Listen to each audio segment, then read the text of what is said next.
this video, we are going to go over market manipulation and gaps. So some of you may know this. 90% of traders lose 90% within 90 days. So people that learn to trade lose most of their money within 90 days. The current stats in the FX industry are that 95% of people will never make consistent profits and aren't successful. So about 5% are consistently profitable and are successful. So your goal is to basically be that 5% and figure out what the 5% did and how they became consistently profitable. So don't focus on 95% of people who do fail, because there are many reasons why they aren't successful.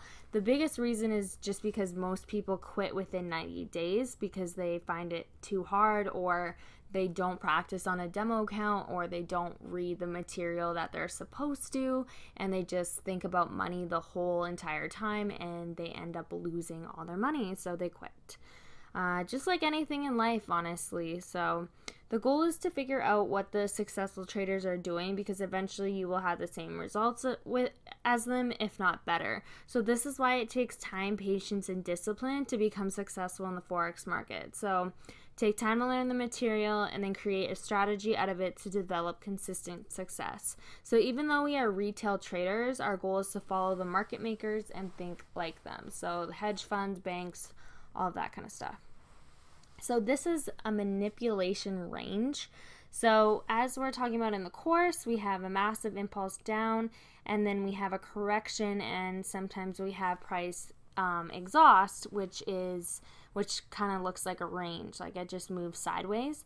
So when price begins to exhaust and fall into a range, we are expecting a breakout out of that range, but price fails to do so, and we anticipated that, so many traders get caught. So for example, right here, we have a massive bullish engulfing candle, and people would think, okay, that's a nice bullish candle, I'm gonna buy right here, right after it. And what happens? The market actually comes back down, and then it ranges, and then eventually it breaks out. So again, this is why we need successful break and retest confirmation.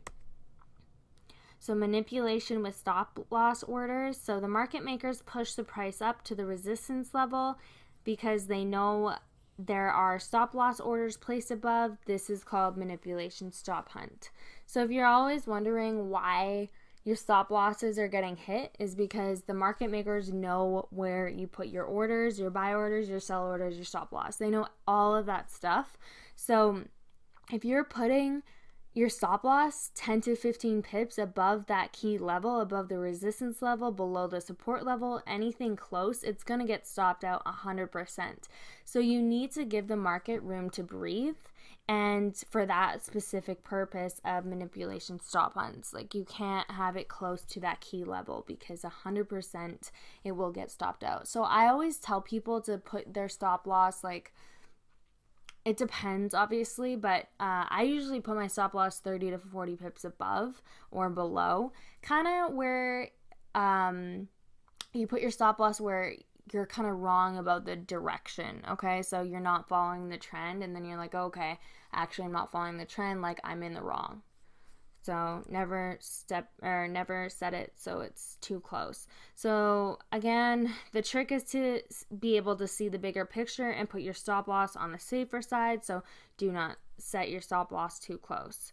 So for example, right here, price came up, came back down, tested again, then dropped to the support level, and then we had a trend line here. So a lot of people would put their stop loss right above, and again, they got stopped out. Okay, so manipulation with candle bodies.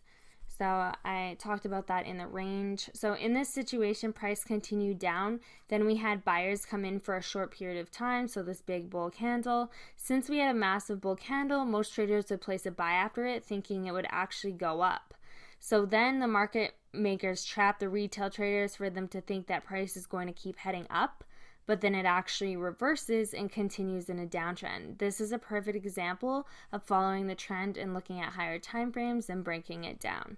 So again, you don't want to look at one confirmation. You never want to rely on just candlestick analysis. You want to have your support and resistance zones. You want to have your fibs. You want to have your higher highs, higher lows, all of that kind of stuff. You need to have multiple confirmations because this kind of stuff happens. Okay, so here's an example. In this situation, price pulled back for exhaustion phase, and we had a nice bearish candle close. So most people would get in after that candle close, thinking, okay, it's going to drop more. But then and then the market makers came in and manipulated price and shot up 114 pips. So again, you got to be careful. So adding an extra confluence to this, so we go from the high to the low for our fibs. So this wasn't really a good retracement, right? So we had price come here. It didn't even touch the 38.2, came back down. We had some support right here and then shot up. So it actually retraced to our 61.8 and then continued down to our negative 27% fib below here. So again, extra confluence is the best. So things to think about if you were the market maker. So number one, convince retail traders to take a position by creating anxiety and fear so they think irrationally. So this is what they're thinking every single day. They're like, okay, what can I do, right? Because they want your money. So number two, where are the orders and stop losses placed by the retail traders? So they're thinking that. What positions are they currently in? And basically, let's hit their stops and clear them out, which can hit your margin if you don't have good risk management, and they pocket your money. So this is kind of, I drew this diagram for you guys just to kind of like point it out. So number one, price is coming down, and we're thinking that, okay, like some people will think, okay, I'm going to sell because price is coming down. So number one, the market makers are tricking the sellers. So number two, they suck in buyers, so the buyers come up. And then number three, push above the resistance level to scare sellers. So we're coming up to the resistance level, and we're like, okay, this resistance level, we're going to sell now. But comes up above and manipulates you, and actually sometimes there's stop loss orders above there and takes out the stop loss orders and then reverses back. So number four, suck in the breakout buyers. So again, this, when price is moving above resistance, can hit your stop loss orders, and then sometimes people are like, oh, okay, cool, it's breaking out, like let's buy it. We have no retest. We have no confirmation that price is going to stay above this resistance level. So then it drops down. So number five, massive impulse down, trick buyers.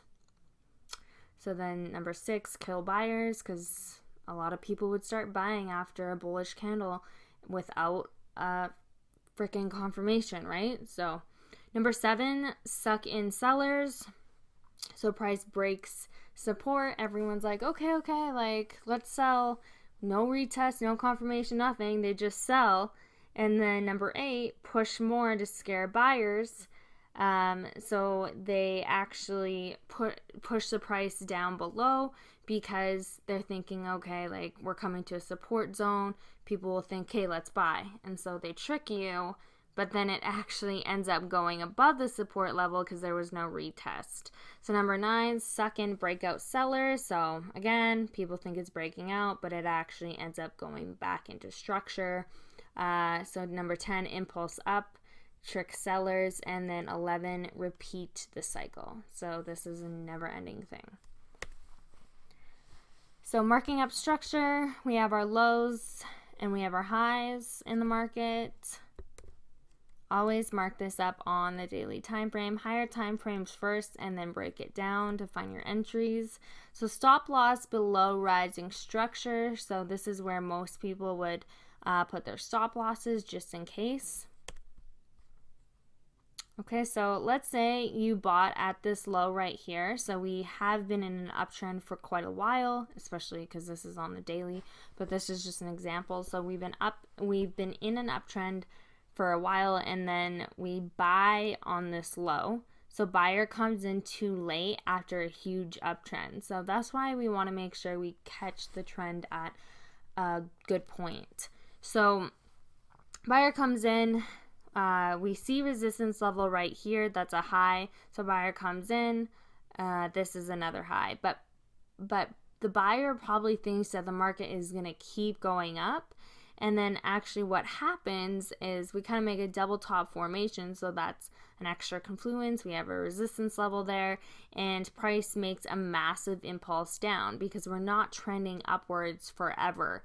So what happens is the stop losses over here get taken out by the sellers. So let me show you an example. So the red indicates stop loss. So we had our stop losses below structure, and price came down and took all of them out. Okay, so like I said, the market can't trend up forever or down forever. Someone has to lose in Forex. So marking up structure, again, lows and highs. So we have our stop loss below, and we're in buys. Again, these stop losses get taken out because eventually the market reverses. And this is actually a nice head and shoulder pattern.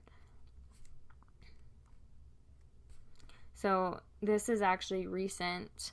So this is a stop loss level, and this is a support. This was a low too.